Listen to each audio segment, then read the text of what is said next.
Hi hello నమస్తే, నేను మీ వేదప్రియ. ఈరోజు మా ఫ్యామిలీ మెంబర్స్ అందరం కలిసి నాగార్పమ్మ టెంపుల్కి వెళ్తున్నాము. మామిడి తోపు దాటిన తర్వాత ఈ టెంపుల్ అనేది మనకు వస్తుంది. వేటపాలెం నుంచి ఒక 10 కిలోమీటర్స్ అలా ఉంటుంది. ఆటో అయితే 30 రూపీస్ ఛార్జ్ చేస్తారు. ఈ టెంపుల్ విజిట్ అవటం ఇది నేను సెకండ్ టైము. ఈ టెంపుల్లో పొంగల్ పెట్టుకుంటారు, మొక్కిన మొక్కులన్నీ తీర్చుకుంటారు. సండేస్ టైంలో కొంచెం రద్దీగా ఉంటుంది, మిగతా టైంలో ఫ్రీగానే ఉంటుంది. అమ్మవారి దర్శనం చాలా బాగా జరిగింది. పక్కనే గంగమ్మ తల్లి కూడా ఉంటుంది.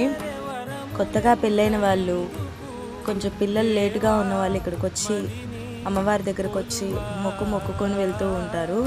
ఖచ్చితంగా నెరవేరుతుందని ఇక్కడ వాళ్ళందరి నమ్మకం. టెంపుల్ బ్యాక్ సైడ్ నాగేంద్ర స్వామి పుట్ట ఉంటుంది. ఖచ్చితంగా మొక్కుకున్న వాళ్ళు అక్కడ నాగేంద్ర స్వామి పడగలు అక్కడ పెట్టేసి పూజ చేసుకొని వెళ్తారు. పొంగల్ వండుకోవడానికి అన్నీ కూడా సౌకర్యం బాగుంటుంది. ఇక్కడి నుంచి ఒక 2 కిలోమీటర్స్ లోపలికి వెళ్తే పందిలపల్లి అమ్మవారి టెంపుల్ వస్తుంది. అచ్చంగా పొలాల మధ్యలో అమ్మవారి టెంపుల్ ఉంటుంది. ఖచ్చితంగా ఇక్కడ ఒక్కసారి వచ్చి విజిట్ అవ్వండి. Thank you for watching.